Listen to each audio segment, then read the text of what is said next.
Hello again, friends. It's time once more for some In Other News. June 14th, 2012.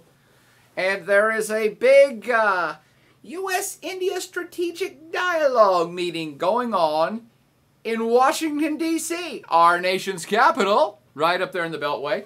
And seeing that actually reminded me that I wanted to talk about another meeting of the minds that took place with an American official, but not in D.C., just a week and a half ago that has significant repercussions for the United States and Asia-Pacific and Indian Ocean policy. In fact, let's entitle this one, America Out Courting Asian Allies. Ooh, such great alliteration. Well, what's that meeting got to do with the current meeting in Washington, D.C.? I'll come back to it all. The meeting going on right now in D.C. is headed up by U.S. Secretary of State Hillary Clinton, meeting with a bunch of top officials from India over a great many things. But the story that got more of my attention last week was when U.S. Secretary of Defense Leon Panetta, love me some Leon, actually was doing an Asian tour. And he was at a meeting called the Shangri-la. Where do they get these names at? The Shangri-la Conference. It was in Singapore. I believe it was on June 5th and 6th, and then he toured around like in the 6th and 7th to several other places that I will discuss.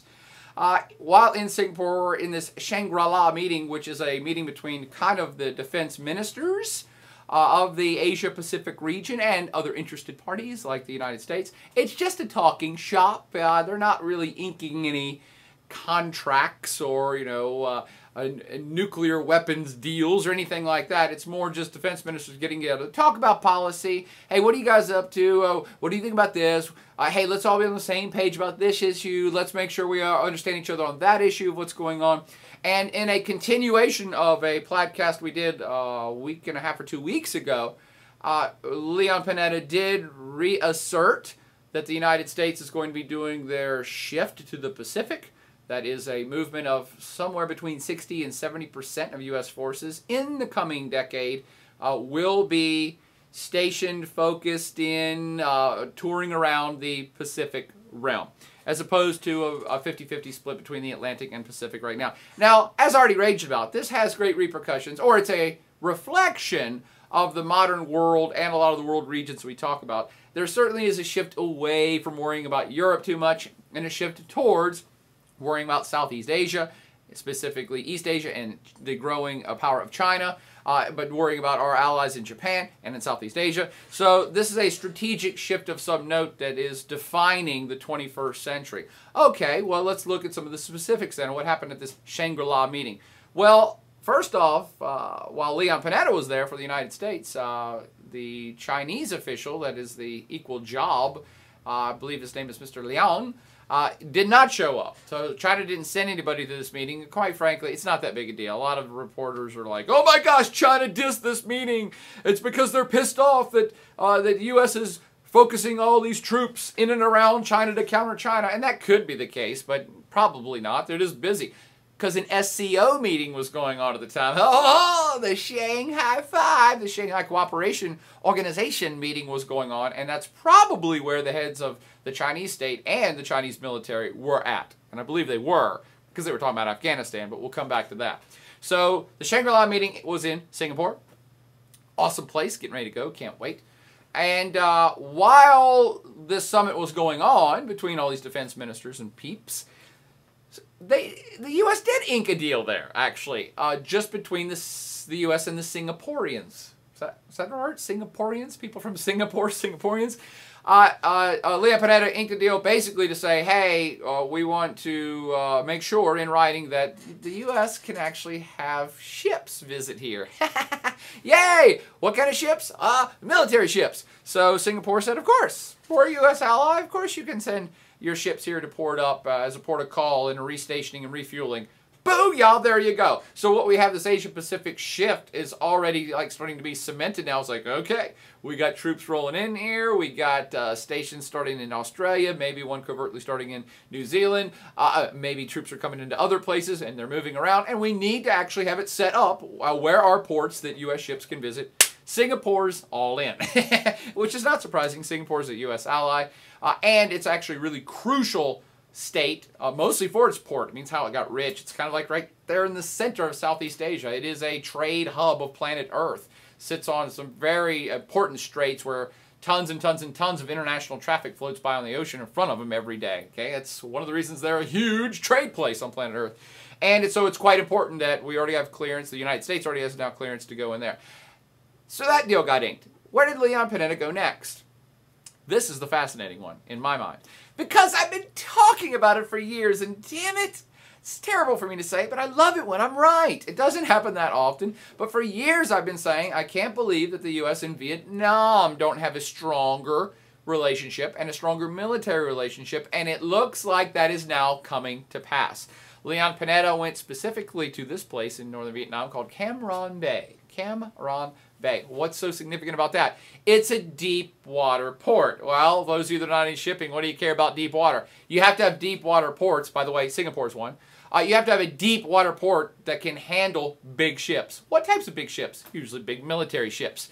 Big, shipping container ships as well. But in this case, the U.S. needs this particular port access for military ships. And so he went to Cam Ranh Bay, met with Vietnamese people, and they said, yes, we would love to have you guys use this bay for U.S. military ships. Oh, see, now, I got all excited. Sorry, I've been trying to keep it calmer here lately, unless you don't want me to.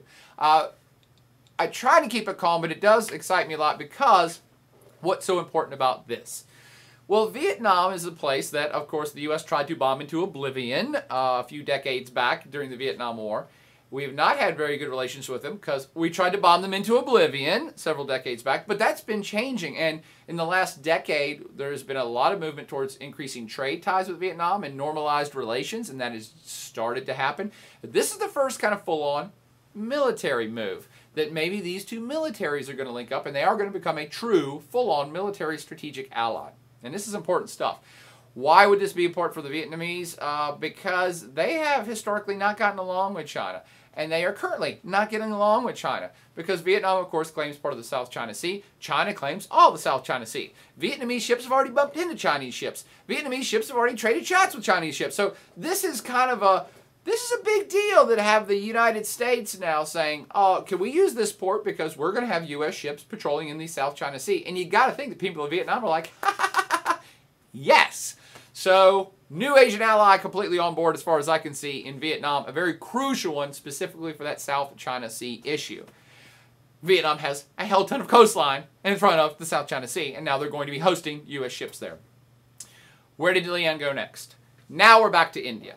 He did a couple days in India where he did meet with Dr. Manmohan Singh, the Prime Minister of India, and he also met with his Defense Minister counterpart in India.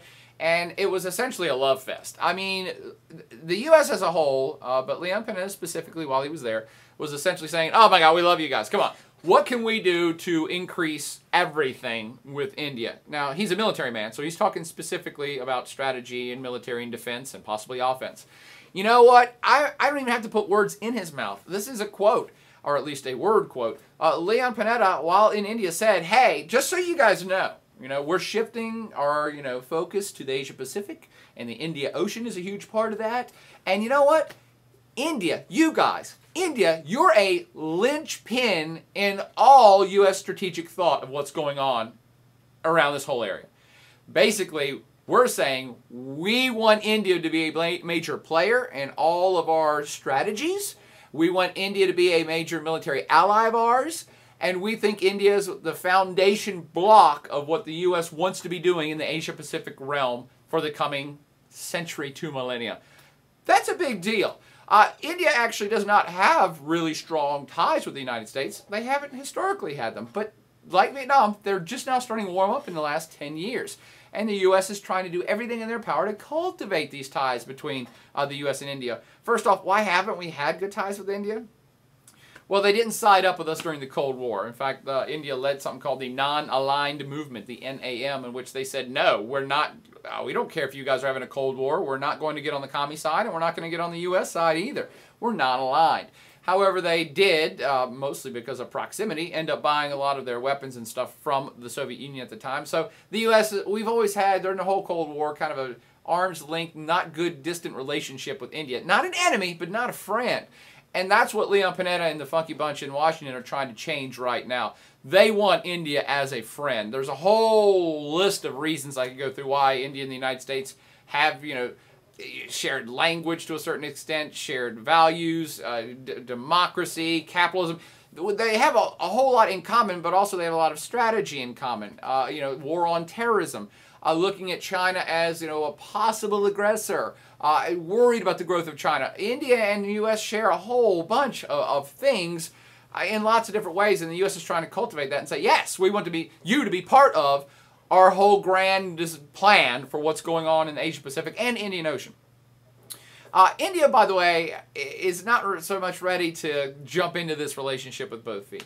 I think the U.S. right this second is definitely willing to offer, at least a friendship bracelet, if not a friendship ring, if not an invite to the prom to India. And in fact, Leon Panetta was saying, we want to build a strategic military alliance. That's different from being friends with somebody. A military alliance is, if you get attacked, we'll help you. We get attacked, you help us. You send troops and ships out to patrol with our troops and ships. I mean, that's a military alliance. I believe the U.S. really wants that. I don't think India is ready for that. And I'm not saying I don't think they're ready because they suck. I'm saying, in India's mind, they're not sure they want to do that yet. They're not sure they want to be a full-fledged, it's out in the open, we're wearing the rings in public couple with the United States. But Leon Panetta and the U.S. are pushing for it. And that's one of the reasons why U.S. Secretary of State Hillary Clinton is currently up in D.C. right now, June 14th, in this big U.S.-India strategic dialogue, trying to see what else we can work together with. I think they're talking about education and possible space program and social programs and aid programs. And both Leon Panetta, while he was in India last week, and Secretary Clinton in D.C. right now, are also talking about the nuke program, because the U.S. has been warming up to India in a very big way in the last 10 years. We have increased trade to India in very big ways in the last 10 years, but significantly under former President Bush back in 2008, he paved the way and passed a U.S. law so that the U.S. is now helping India with their nuclear energy industry in very big ways. In big ways by like providing plans and know-how and expertise and possibly nuclear fuel itself. So this is a very big deal. This is drawing the countries together in a very big way. And why would I point this out? Because it's at the same time kind of distancing the U.S. from Pakistan and dissing Pakistan a little bit.